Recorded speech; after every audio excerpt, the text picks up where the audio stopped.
Hey guys, Coach Becca here. Welcome. Today is the first episode in a series that I'm going to do that's really specific for runners that are building for a marathon. So I'm going to take you along. At the time of this filming, I'm beginning a marathon training block, and so I'm going to really try my best for each week to film and upload a workout that I'm doing in my own training that I think will also benefit you or the athletes that I coach remotely for training for a marathon. So these will kind of go in order. So I'm just going to label this one strength training for runners marathon progression number 1, and we'll try to use pretty similar equipment throughout the weeks, but you're going to need a set of weights, moderate. If you're somebody that's like very new to strength training, maybe a little bit on the lighter end, that's going to be up to you. I'm not your specific coach, so I can't tell you exactly what to do. So mine are around 15 pounds. I can change the weight pretty easily, but for you, moderate might mean 5 pounds or 25 pounds. It's really going to be pretty individual there. You could also have multiple sets nearby and change it as you feel like you need to. You can just hit pause on the video. Also going to be using a circle TheraBand. Mine is heavy, but if you're, again, new to exercising, you can buy a pack of these that are like easy, moderate, heavy, and kind of start as you need to. Or if you're feeling really, really tired, because if you've done a marathon before, you know that your legs are constantly tired. And then I'm going to be using a kettlebell that I would describe as moderately heavy. It's 35 pounds. So that's, again, specific more for me than anything because I'll be demonstrating these exercises. But if moderately heavy for you might mean a 10-pound kettlebell or a 40-pound kettlebell, it really depends on your musculature and your experience with weight training. So that's what we have on tap for equipment today. We're going to be doing all movements that are very run specific and running movements that we can maybe progress over the next 6 to 8 weeks. Along with our run training. And just for context, I am a remote coach. These videos will go directly into my remote athletes training plans.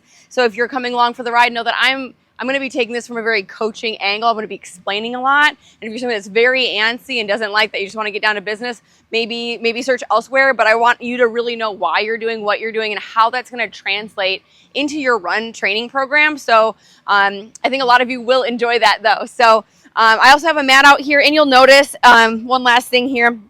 This is kind of a lengthy intro, but it's important to set you up for the entire series. I am wearing shoes. Oftentimes you'll see me in workouts going barefoot, but we are going to be doing some plyometric work and training where I feel like shoes are probably a good idea.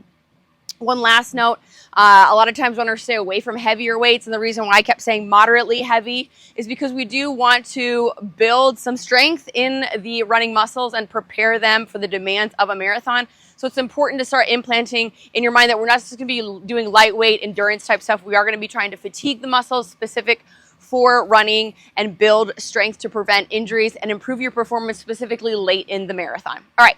That was a lengthy beginning, but it was important. So to begin with, because a lot of these workouts are probably going to be done after a run session, a key run session, or at least they should be. Running should be the priority. We're going to start off with a nice mobility-based warm-up, okay? So a lot of times we're going to have tight calves, tight hamstrings, IT bands, tight quads, hamstrings, butt. I mean, basically anything below the waist is going to feel pretty heavy. So let's just begin with a nice walkout.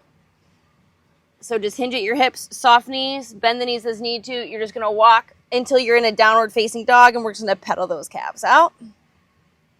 For context today, I'm doing this session after a speed session, so a key hard run training session. That was my priority workout, and then this is going to kind of piggyback on that. So maybe you just had a moderate run or a long run or a track run yourself. Everyone's going to be in a little bit different of a place. But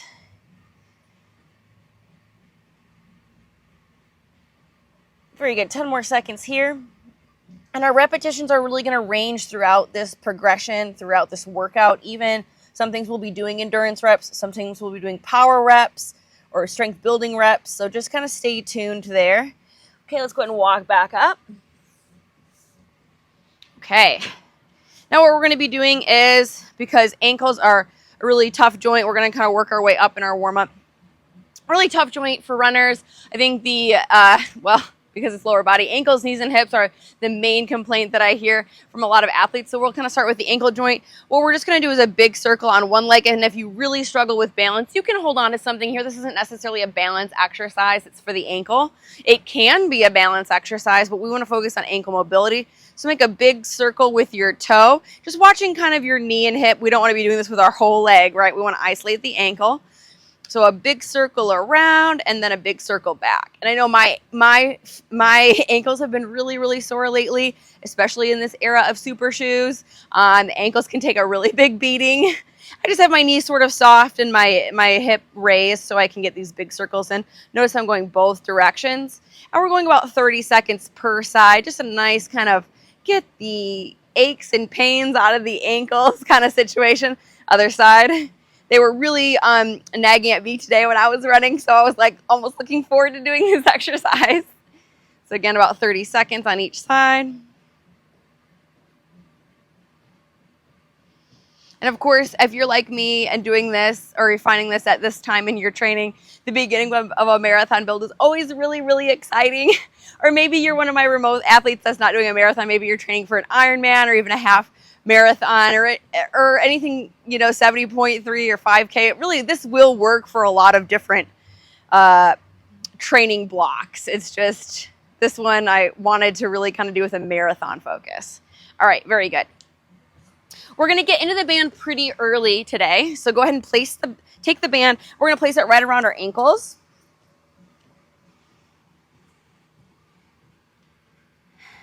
Okay. So right around the ankles there.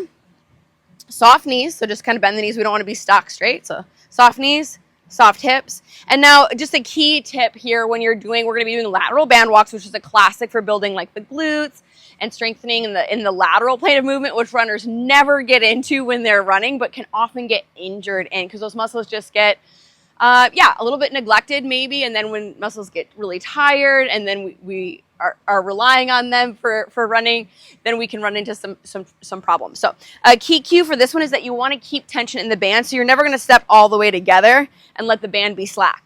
So I like to kind of just keep my eyes on the band when I'm doing this. And we're going to be going, I kind of like to use the mat as my lengthener, like my length here. If you're really tall, maybe that's one step for you. If you're shorter, maybe that's 2 or 3 steps. I'm just going to be using the length of my mat. And we're going to be doing these for 1 minute. So it's a big step out, small step in, and then the same amount of steps out. You could be taking 3 steps. You could be doing 1 step. And that's our lateral band walk. Here we go, 1 minute. So again, just soft knees and hips, keeping tension in the bend. Big step, little step, big step, little step. Just a nice, smooth tempo on this. Big step, small step. Breathing throughout, kind of maybe feeling how that torso, your posture is, kind of maybe pulling the belly button in, the rib cage in. And these are going to get fatiguing pretty quick, especially if you're tired from your run. Your muscles fatigue a lot quicker when strength is your B workout of the day. Or maybe if you're a triathlete, your C or D workout of the day. But it's a really important discipline, as you know. Not only for injury prevention, but for performance. Okay, here we are. Keep going strong. This is where you're going to feel the burn. Big step, small step, keeping tension in the band. We're only going to do 1 set of these, and sometimes mentally that's good to know.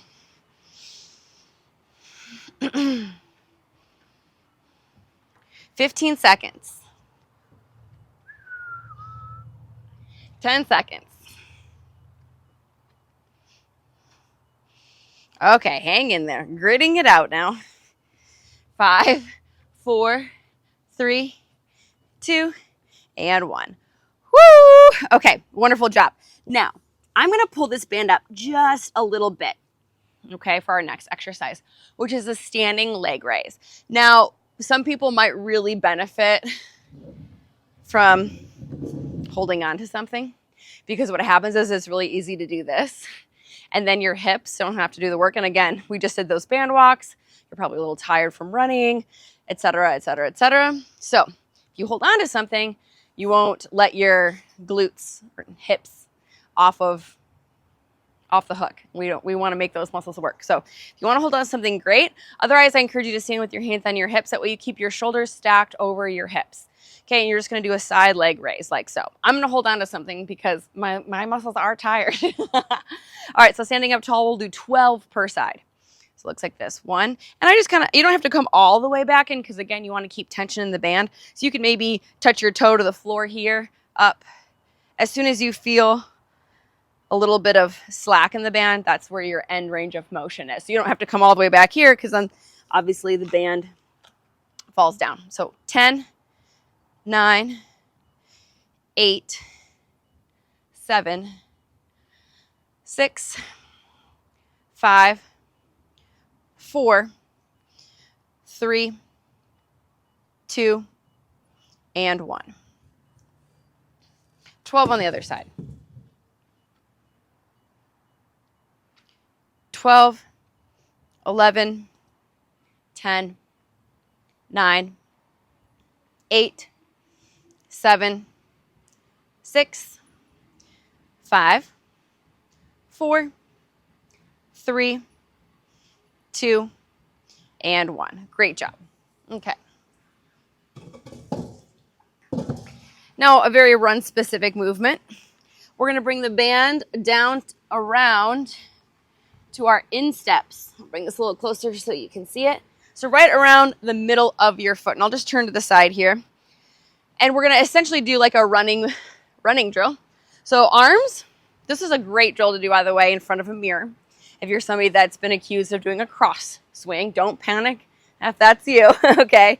But generally speaking, you want to go eye socket to hip pocket. So here to here, right? You don't want to waste energy going across your body. So this is a good time to practice the running arm. So that's what the torso will be doing. And then the opposite knee will lift up, just like in running. Okay, so it's a high knee and then an arm drill. Okay, so we're just going to do this for 1 minute. So I guess we could call this a banded runner's march. Insert your favorite name here. I don't really have a name for it.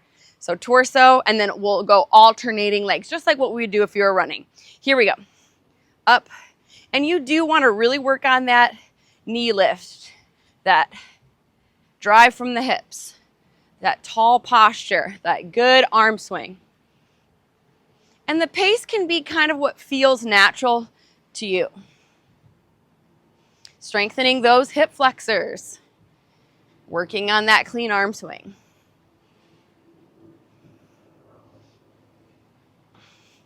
"30 seconds. You're going to be done with the band after this. And we'll do some body weight. I guess we can call them plyometrics. They're going to be pretty light, but over the coming weeks, hopefully we get stronger. We can build on those. We got to start somewhere though, right? All right, here we go. Last 10 seconds. Drive the knees, then lift and lift. 4, 3, 2, and 1. Okay, thank you, band. That's all we need from you for today.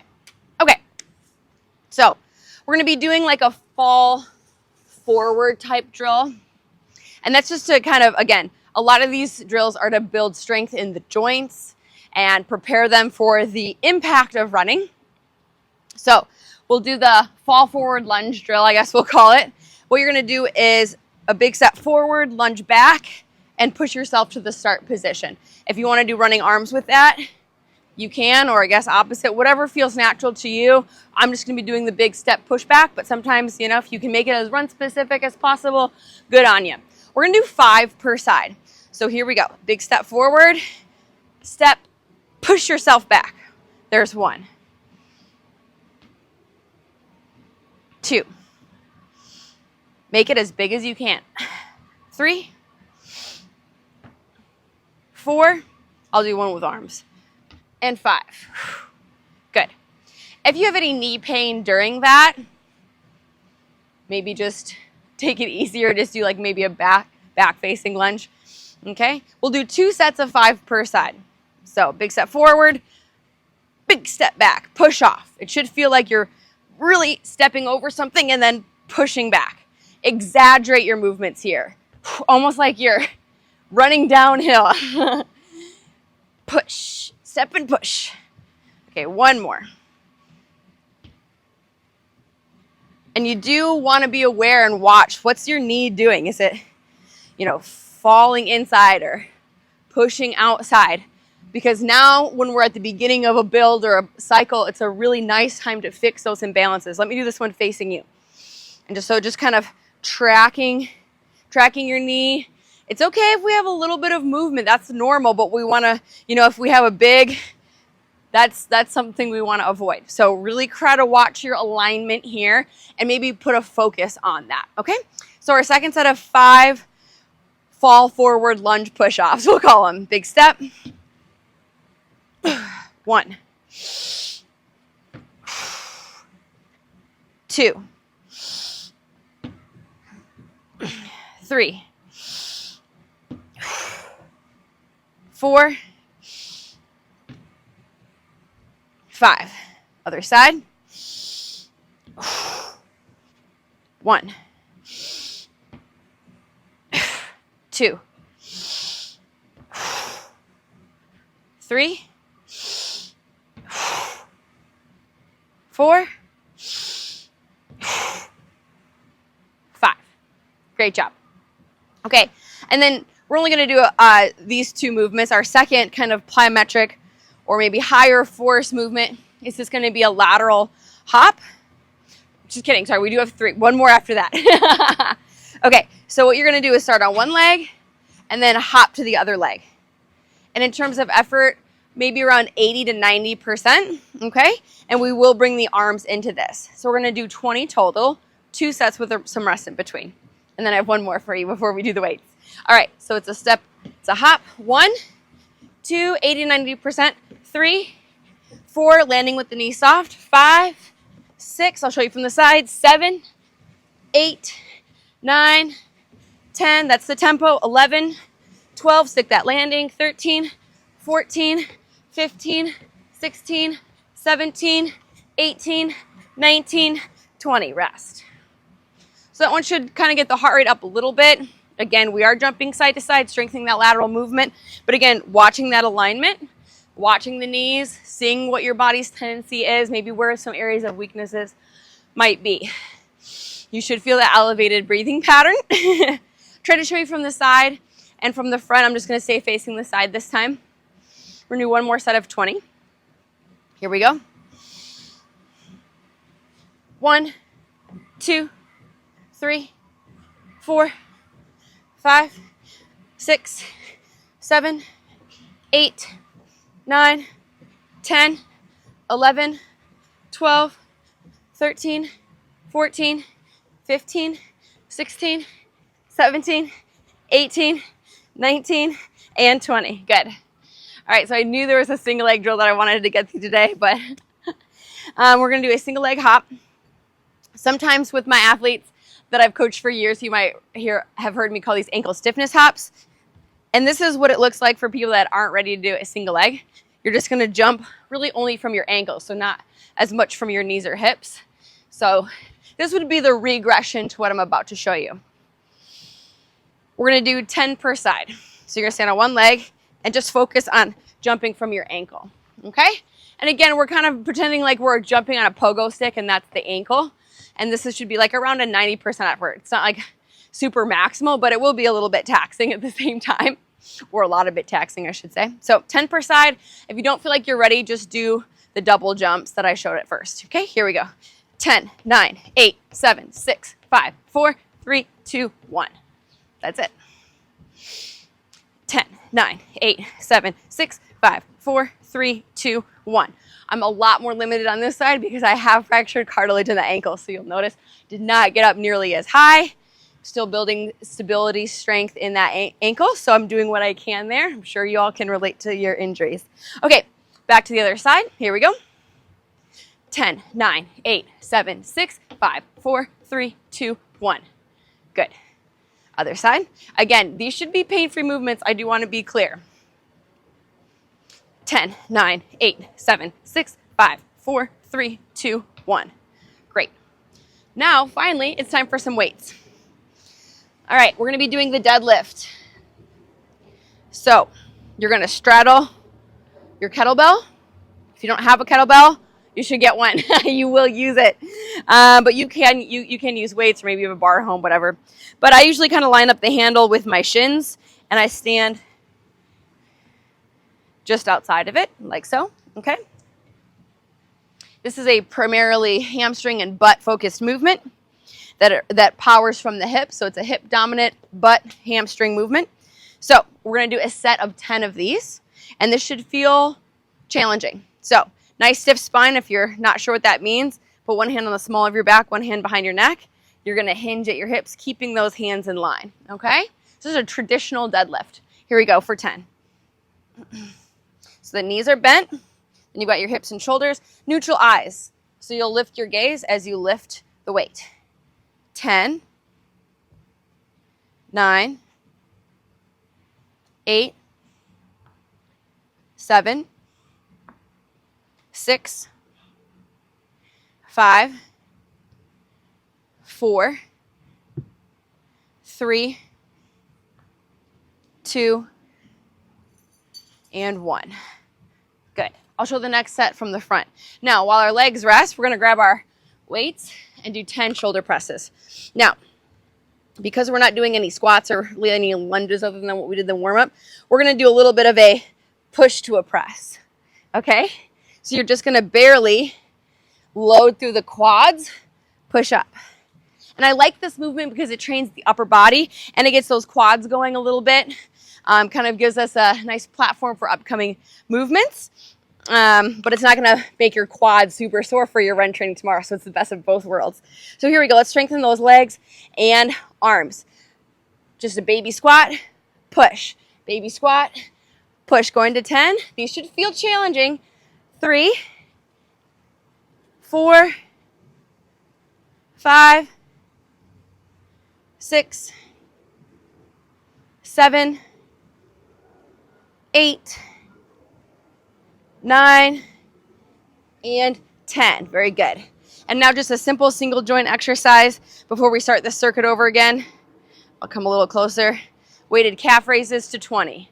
1, 2, 3, 4, 5, 6, 7, 8, 9, 10, 11, 12, 13, 14, 15, 16, 17, 18, 19, 20. Great. All right. Back to deadlifts. Going to 10. 10. 9. 8. 7. 6. 5. 4. 3. 2. 1. Good. Weights. Push press. Squat to press. Mini squat to press. I'll show you from the front this time. Here we go. 10. 9. 8. 7. 6. 5. 4. 3, 2, 1. Calf raises. 20, 19, 18, 17, 16, 15, 14, 13, 12, 11, 10, 9, 8, 7, 6, 5, 4, 3, 2, 1. Last set. 10, 9, 8, 7, 6, 5, 4, 3, 2, 1. Great job. Push presses. 10, 9, 8, 7, 6, 5, 4, 3, 2, 1. Calf raises. 1, 2, 3, 4, 5, 7, 8, 10, 9, 8, 7, 6, 5, 4, 3, 2, and 1. All right.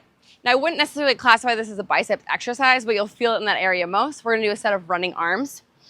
You can decide to do these single leg if you'd like, but I'll show you regular. One special thing about these weights is I can, if I feel like these are too heavy, I can show with just the 5-pound. So if you want to go lighter, you can. If you want to go heavier, maybe I'll do the second set heavier. But just to start off with, again, it's just that eye socket, hip pocket movement. And you're just going to be going kind of like your running speed tempo. So you do want to choose a weight that allows you, you don't want to be doing this because that's not what you're going to be doing when you're actually running. So try to make this as specific to your run swing tempo as you can. And we'll just do sets of 20 seconds, okay? So I'll do the first set with both feet down, and then I'll do right leg, left leg. So we'll do 3 sets total. You can join me on that or whatever you want to do. It's your workout. Ready? And we'll go for 20 seconds. Running arms. Show you from the side. Just keeping that 90-degree angle at the arms, eye socket, hip pocket, eye socket, hip pocket. And you'll know if you run marathons or even you'll feel that sizzle in the arms. So you do want to keep that upper body strong. You want to feel that kind of rotation just a little bit through the spine and torso that you'll get there. 5, 4, 3, 2, and 1. Very good. I'm actually really glad I went down to the 5-pound weights. I think the weight I had would have been too slow for what I'm looking for. Okay, so single leg, same thing, 20 seconds, and go. And this is a great way to work on run-specific stability and arm swing. Obviously, this workout is very lower body dominant, but you still have to have some upper body strength to get through a marathon or a triathlon. 3, 2, 1. Very good. Okay, and I'll just show that one more time from the side. And we are almost done. Ready, go. 20 seconds. Eye socket, hip pocket. Just feel that light sway. Just adding a little bit of weight really loads those arms. If you were to go run after this, which again, I always recommend run this as priority. Your arms would probably feel so light. And you can also kind of feel that how you actually do slightly rotate through the torso as you run there. Good. 3, 2, 1. Great job. Okay. Super duper glad I went lighter there. Especially because I'm fatigued. Aren't we all? Okay. Warm down exercise. If you've done my videos before, you know I love a dead bug. It's very similar to, it's a run specific kind of movement though, and I'll show you why. Laying on your back, we're going to do dead bugs and mountain climbers. So, knees over hips at 90 degrees, arms straight ahead.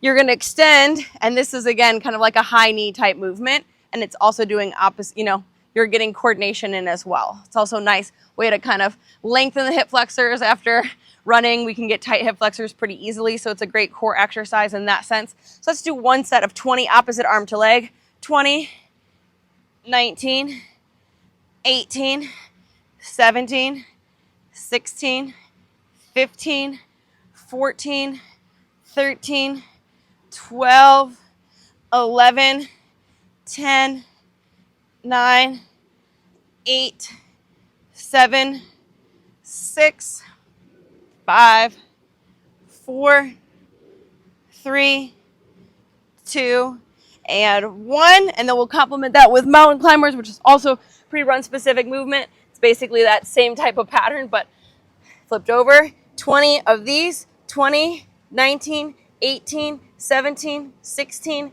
15. Drive the knee. 14, 13, 12, 11, 10, 9, 8, 7, 6, 5, 4, 3, 2, 1. Very good. All right, let's bust out one last set, shall we? And then we're done.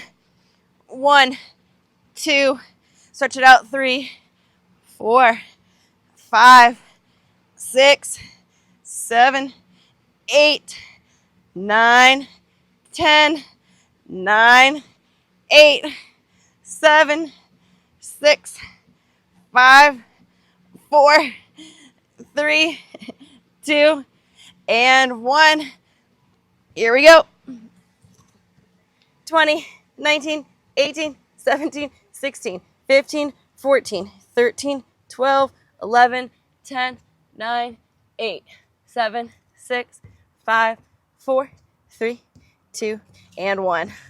Woo! All right, guys, nice job. Thanks so much for joining me. I'll see you guys next week and have a great rest of your day.